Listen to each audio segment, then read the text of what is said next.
Let's go.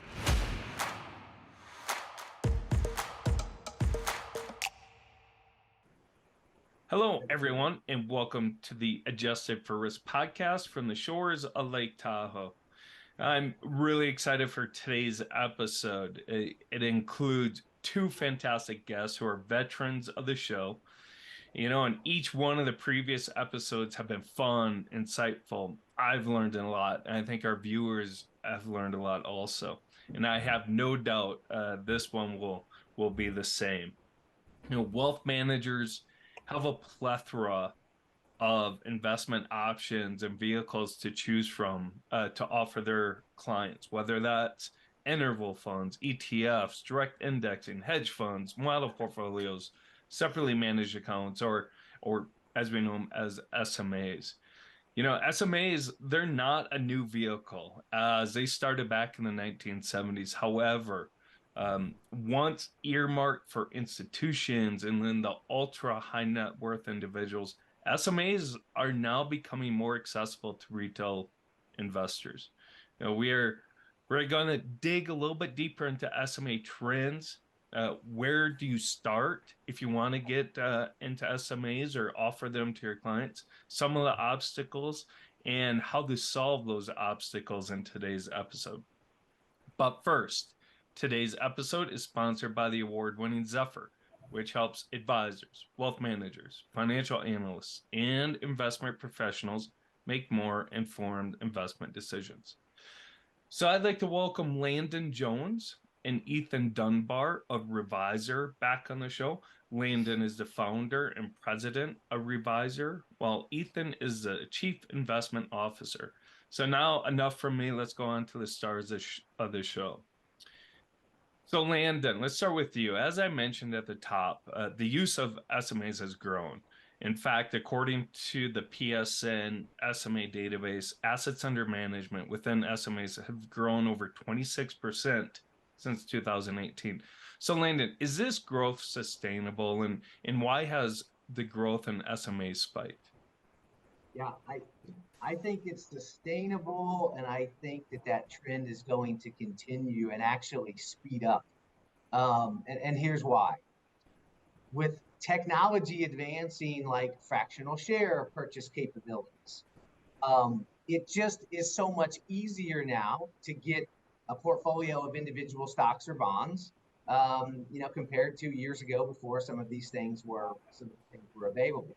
So I think when you combine that it's just easier to do, and that's some of the stuff, we'll talk about today is the functionality of actually doing it in real life, having SMAs in your client accounts and trading them and everything else has gotten easier and easier and just significantly more streamlined. But then you combine that with a lot of investors' desires to customize and specialize.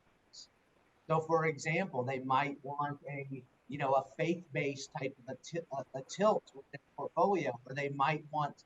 This is just a random example, but we've gotten a couple of requests recently where we had clients say, "Yeah, it is what it is, and I don't want to get into the politics, but I don't want Target in my portfolio."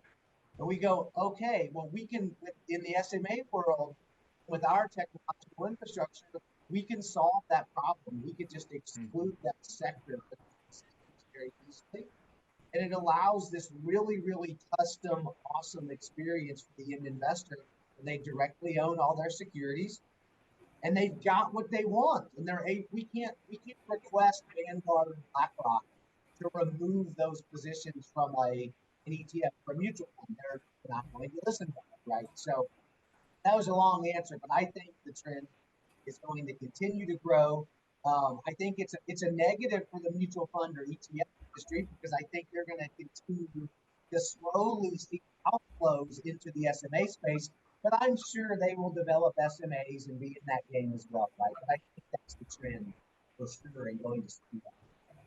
Fantastic. Ethan, do you have anything to cover? Landon did a fantastic job there. Do you have any thoughts? Yeah, the only thing I would add is we've seen similar growth, if not faster growth in the space for our clients that are using our SMA platform as advisors have discovered how easy it can be to plug in SMAs into their portfolio construction process, the more and more that have realized it's possible, the more and more that have more and more of them have adopted that as the asset allocation, as the tool to get the asset allocation built. So I agree with Landon. I think that will continue, and if not, just continue, accelerate. Interesting. You know, investors, especially the next generation of investors, the younger generation like Ethan, they demand more control, transparency, and ability to customize their investments. So, Ethan, when you said you're getting a lot more adoptions from, you know, your clients into your platform and strategies, is it from the younger investors or is it from older across the board? Like, who is really interested in terms of demographics? I would say it's across the board. You're definitely right. Some of the younger investors that are just starting to have, uh, assets that they're starting to work with a financial advisor on or a professional portfolio on, they absolutely love the flexibility, the transparency.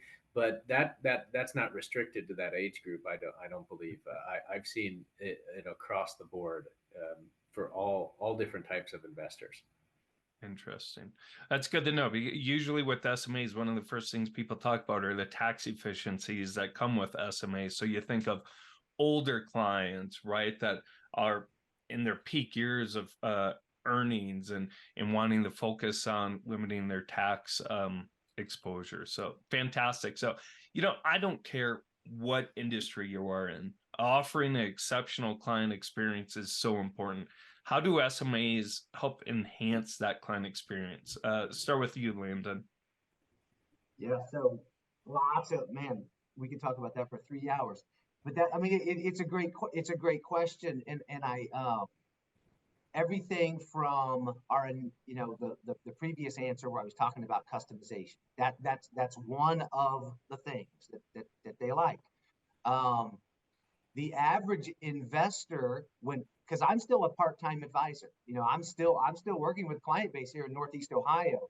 And the thing that I found really interesting is I started talking to my client base about the transition to SMAs several years ago, before we had the technological infrastructure to actually do it. So we were building it, trying to get everything, building our own basically UMA platform. Everybody was extremely interested and receptive. They like the idea of knowing which companies they own. They would look because they would routinely look at their ETFs or mutual funds and just say, they would ask questions about Microsoft or about Tesla or about whatever. And I would routinely have to tell them, listen, Mr. or Mrs. Client, you own a significant percentage of that. And then I'd have to run like an overlap report in Morningstar to see what percentage of their mutual fund or ETF portfolio is actually allocated into those companies. And then they would go, okay, I kind of get it, but I still see this name of this mutual fund or ETF, and it's just hard for them to picture it. So we found that when we presented the option to the client, we're gonna, let's say fees and everything are all the same. If everything else is equal, but now you open up your Schwab or your Fidelity or whatever statement, and you get to see all the companies that you actually own. And when we make trades, when we make adjustments and we reconstitute those sleeves or those SMAs, you get to see what companies we sell and what companies we bring into the mix. In the ETF and mutual fund space, they really don't have, unfortunately, that level of transparency unless they dig for many, many, many hours, right? So across the board, they love the transparency of being in the know as far as what companies they own. They love the ability to customize. They don't really understand a lot of times the tax advantage with just having more flexibility around creating losses and whatnot. They don't completely understand it usually, but they like it. Right. So you got the tax side, the customization side, the transparency, and it all, in my opinion, leads to a more robust experience. And in my opinion, it puts the advisor in a position where it looks like the perception from the client is significantly better, in my opinion, because they don't just see these 10 to 12 mutual funds or ETFs that very rarely get adjusted. they get to see what's under the hood and they like the transparency, but it also feels like significantly more value and work being done by the advisor themselves. So that would be my take. Great. You brought up a great point of transparency. That's one of the trends that we're seeing across the board in this space is enhanced transparency. And you talk about mutual funds. Mutual funds are easy. ETFs are easy to invest. You can go to any platform, but like you said, it's easy maybe to find the top 10 holdings of a mutual fund. Beyond that, as a retail investor, where do you go? How do you find exactly what you're holding? Yeah, you're not really investing in Fidelity or BlackRock. What are you holding? And that's where SMAs really shine. Ethan, do you have anything to add? Like, what are you hearing from some of your advisors and their clients on them and their SMAs? Yeah, I think that transparency part is key. And one of the other things that I think, this is getting a little bit more into the weeds a bit, but how those different holdings interact is really important. And you can't necessarily see that inside of the ETF world or the mutual fund world. So you might, like Landon was talking, running an overlap report in a Zephyr or any system that can do that for you, or those systems are, you need those systems, which are not accessible to the retail investor. So it might look like they're more diversified than they really are, and they're asking about their Tesla exposure, their Apple exposure, or whatever. And they might even want to go buy some Tesla stock then on their own outside of the ETF or mutual fund, and they don't realize that they've got a huge percentage of their allocation that's already in this particular company, because mutual fund or ETF one owns it, mutual fund or ETF two owns that as well. And you have this, you can actually unknowingly, especially for a retail investor who maybe is influencing the portfolio quite a bit, and trying to buy certain stocks that they like, unknowingly create an allocation in a particular position that's larger than they would really want, just because they can't see down to the actual investments when you're using ETFs or mutual funds. That's a great example. I don't often think about that where you're might be reducing diversification by not knowing what you're holding in a mutual fund, but want to hold that individual stock, and you just don't know that you're holding it already. Right. So that's great. SMAs, as we mentioned already, offer a lot of benefits to that investors demand, like transparency, customization. So where does a financial advisor who typically uses mutual funds or ETFs in client portfolios start if they want to incorporate SMAs? Ethan, why don't you kick that one off? Yeah, our we've spent a lot of time and a lot of effort trying to make this easy for advisors to use, and it's becoming easier. The custodians are making it easier, so there's just little codes that you have to attach to the account now for you to have access to the manager that you want. And then, like on Revisor's end, we've spent so much time building out a platform to where an advisor can simply do research on mutual fund or on an SMA, just like they would an ETF or a mutual fund. And then they're plug and play, really, just like an ETF or mutual fund would be. So you find, you want this percentage in large cap, and then you start looking at the available SMAs that would be in the large cap category, and then plug that into the portfolio. And that's where you, like what Landon was talking about earlier, the time and effort spent that we spent over a number of years building out an awesome customizable UMA platform, was so that we could not just open one account and manage one sleeve or one part of a portfolio for large cap, and then another account for mid cap, and so on and so forth. We spent the time making it possible to mix and match those in one location, so that an advisor really it's no different than plugging and playing your large cap ETF or mutual fund with your mid cap ETF or mutual fund, and creating the mix that you want. It's really is that easy, when it comes down to it. And that's when we were talking earlier. I think as advisors have realized how accessible it really is in today's, with today's technology and the systems that are built around this, they like it gets adopted faster and faster. Interesting. Landon, and Ethan just talked about, you mentioned numerous times about technology, making it more accessible. Do you have anything to add there? And, where does a financial advisor start? And, mostly is it through technology, or can they just reach out to you or the firm? No, for sure. And I feel like that's where, as an advisor, like trying to implement something like that into my practice, it's mind-boggling. It's all mind-boggling. There's too many choices now. So it doesn't matter whether you're evaluating financial planning software, trading software, whatever it is that you're evaluating, there's so many choices. It's really, really hard to get through all the data, make good decisions. You really need to test everything out. And so in this SMA UMA world, it's very similar. So like I remember, for example, vividly using Nuveen for a municipal bond portfolio. We directly contracted with the SMA manager on the Schwab platform, and that was a very, very laborious process.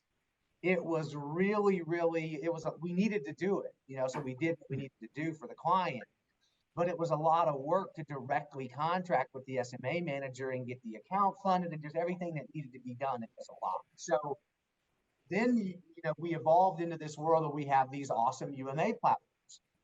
And I think that's such a huge advancement where we're not directly contracting with the SMA manager. We've got this sleeve-based technology and shadow accounting system in these UMA platforms.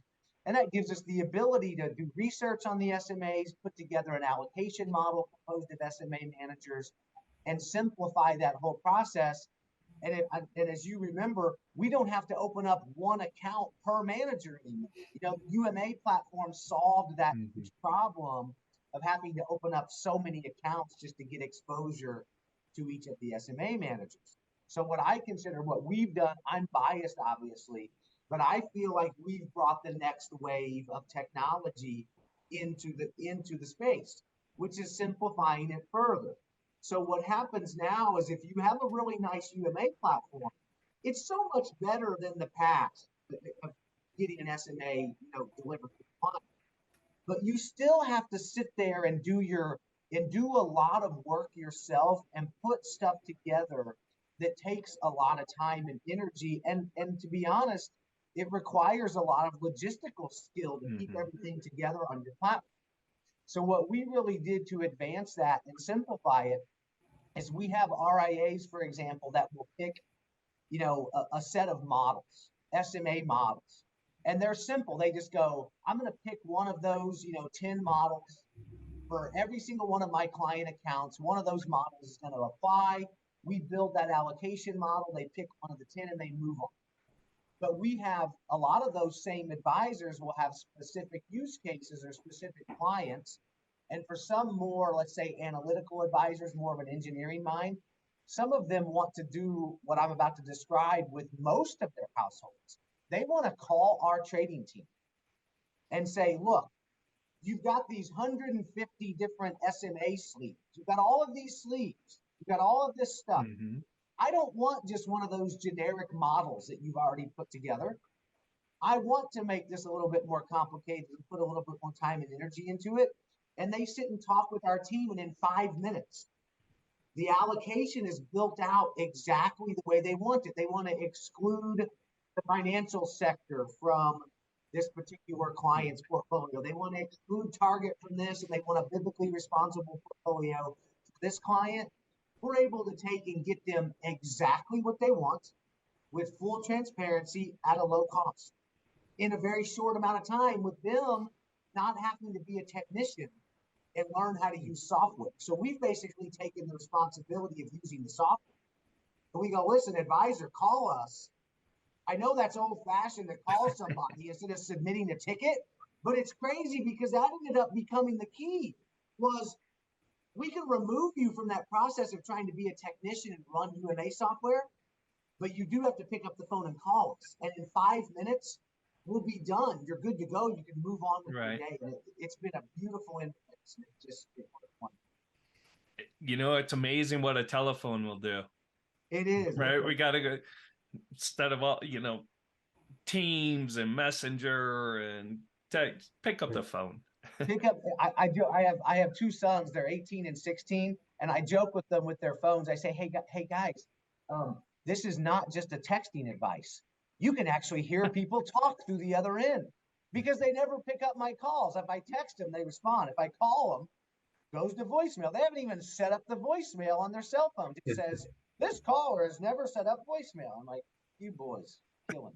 Yeah, real quick, out here in Tahoe, because sometimes reception's bad, whatever, we have landlines still. Yeah. And people come out here, what's that thing on your wall? Right? Well, that thing is called a telephone. You talk to people. So, Landon, you talked about it briefly about issues. What are some of the issues advisors face with the typical SMA selection and investing process? We'll start with you quick and then go to Ethan. Yeah. So a couple things. I think that the most fundamental layer, because we're talking to a lot of advisors every week because we're trying to grow and we believe in what we do. And there's a large percentage of advisors that can't get over this fear of their clients actually having transparency. So number one is getting over that first hurdle, which is they start thinking about the client seeing, let's say, 200 different stock positions on their custodial statement. And they worry that the client's going to come in and say, hey, why do you have Amazon in my portfolio and not Tesla or whatever? But we've had this structure for 5 years. I've yet to have that question from a client. They come in, we talk about their portfolio. They don't get into those weeds. So I know that wasn't the exact question, but to start off, I would encourage any advisor that wants to do it and wants to make the transition for some of their households, but has that concern about them getting into the weeds and kind of nitpicking every position, they don't do it. They, on average, they don't do it. It's not a problem. It's a fear for for a lot of advisors, but it doesn't happen in real life. After that, I would say once you get past that piece, and if they're looking to use a UMA platform, the biggest hurdle is that they have to do it's not every advisor, right? There's some advisors that love to come in the office in the morning, open up the UMA platform and look at all the research on the SMAs and spend their whole day putting together an allocation, right? Mm-hmm. And doing their thing and doing what they do. But there's a large percentage of advisors that don't want to do all of that work and they don't want to learn how to use the technology. So that to me is the big hurdle. They're accustomed to picking mutual funds or ETFs. They've done that. That's been the game, right? Yeah. So that feels familiar. That feels easy for them to make that transition onto a platform like our UMA platform, Adhesion, whomever it would be. It's a little daunting when they're trying to do all of that same kind of work, but looking at SMA managers. And then they have to figure out how to pull all that together and get all of those models and sleeves assigned to their accounts. Are they going to manage at the household level or the account level? Yeah. Are they going to, all this stuff that comes into play, the UMA platform is extremely helpful. It makes it so much easier, but it doesn't eliminate the learning curve. There's still this learning curve that has to take place. And it's it causes a lot of friction. Interesting. I never thought about transparency necessarily being a bad thing. So, like you said, though, it's a myth more than it is a fact. But that is an interesting point. Ethan, as a CIO, do you see any issues that that financial advisors think that there's an issue with investing in an SMA? Yeah, and I think the key word is a lot of times they think there's an issue that really there's already a solution for. Just another example is post implementation for the advice. Like Landon said, a lot of times the client is not actually asking a ton of questions about the details here, but a lot of times the advisor cares directly about being able to monitor how is this allocation performing. It was easy if you have 10 ETFs, just from the name of the ETF that one's a large cap one and that one's a mid cap one, and you can see some details even just from a custodial statement how that position has performed. And that's obviously different if you own 150 stocks or 200 stocks inside of an account all of a sudden. But all of those all of those issues really are solved by good reporting systems, and it's just as easy for an advisor who learns the platform, and the technology behind it. It's not a hard learning curve. It's simple, Yeah. but it does take a little bit of extra look beyond looking at just the custodial statement to see how that position is, right? But we have really robust systems. There are many different very robust systems that can track that data and see how your large cap position is doing, how your mid cap position is doing, whether that position is one position or 100 positions. So I think that that's definitely something that, at least at the outset, some advisors are apprehensive about. But once they see Mhm. that it's not that difficult to track those type of things, then we haven't had any struggles after that initial question. Yeah, Fantastic. Zephyr performance reporting, Ryan. I mean, Mhm. you can't go wrong. I mean, it's a beautiful thing.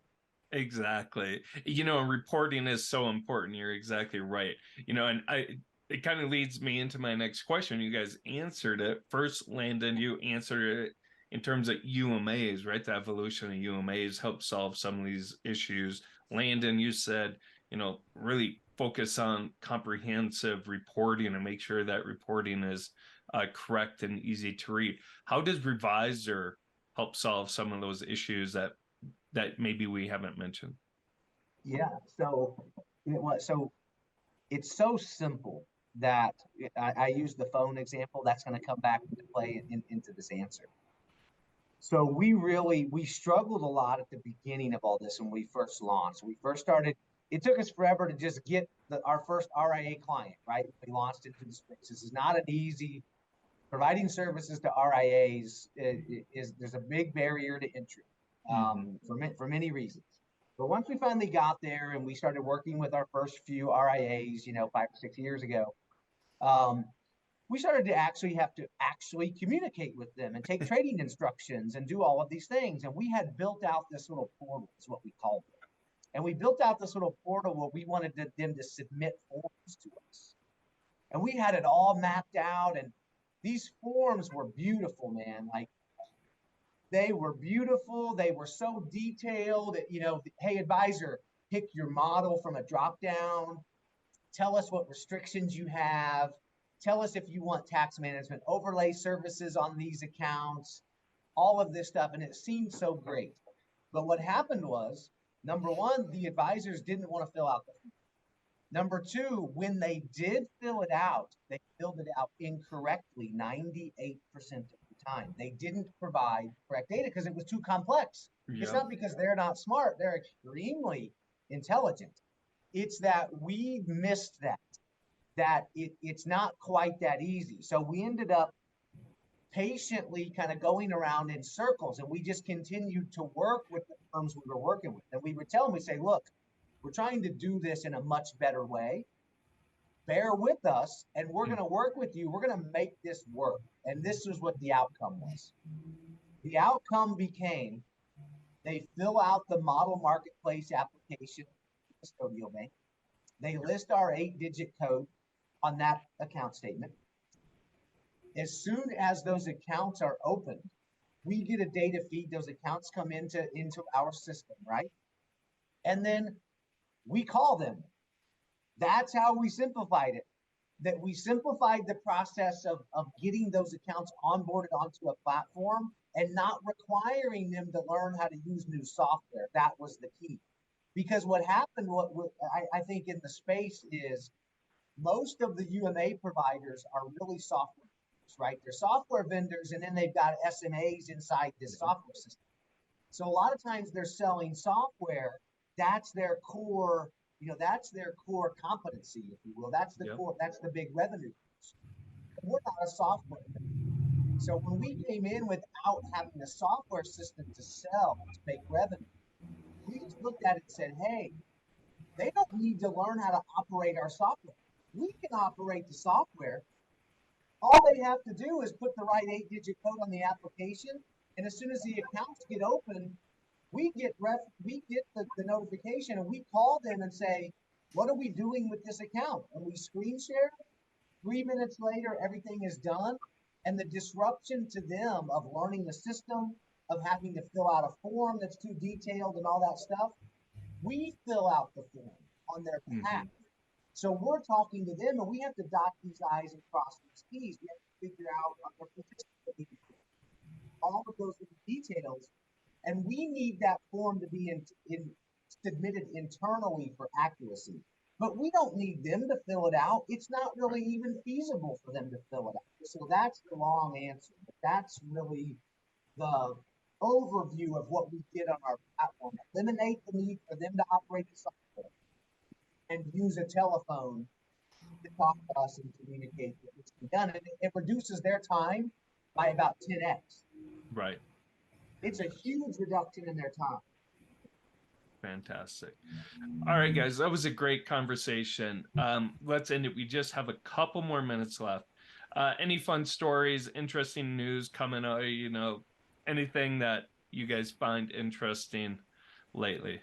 For me, I'll start it off. We talked about before, we're recording this Friday, when everyone gets this episode, you'll know the score of the game, but I'm really apprehensive and scared about this Wisconsin Badger Ohio State game.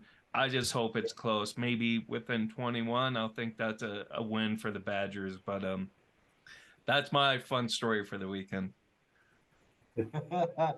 My fun story would be my wife is now all of a sudden interested in Sunday football, all because of Taylor Swift. That's it. That's the only thing that popped in my head as soon as we started talking about sports. My wife all of a sudden knows what's going on. Kansas City Chiefs. It's crazy, man. All due to Taylor Swift. We are going to dress up my fiance. We're going to dress up as Taylor Swift and Travis Kelce for Halloween. I mean, it. How many more fans are there to the NFL because of her? It's crazy. It is. It's crazy. Wild, man. Ethan, and you? Get her on the Zephyr podcast, brother. We'll send her a text message. So we'll get her right. There we go. Yes. That would be a little bit of star power. I don't think she would compete against Revisor though. Not at all. That's funny. Yeah, you can't escape Taylor Swift. You know what's funny is I've got in my office here, I've got the news going on here, the Bloomberg news up here, and I looked up not an hour ago, and it says Taylor Swift now a billionaire. She's covering the NFL. She's on Bloomberg News now. She's everywhere. Wow. Yeah, I saw that same thing, Ethan. And what's interesting too is I think Travis Kelce he had a lot of sponsorships before, but I see him on so many more commercials now. Oh yeah. It's like all these firms are pushing this Travis Kelce, Taylor Swift thing. It's crazy, but pretty wild. All right. Well, thank you so much, Landon and Ethan, for joining the show. Real quickly, where can the audience get more information about Revisor? Revisorgroup.com is a beautiful website that was recently redone by a company called Azella. Awesome folks. And then on all socials, LinkedIn, Twitter, Instagram, Facebook, all the above. Awesome. Thank you, everyone, for listening to this episode of Zephyr's Adjusted for Risk podcast. You can watch all of our other episodes on the Adjusted for Risk YouTube channel, as well as on Spotify and iHeartRadio.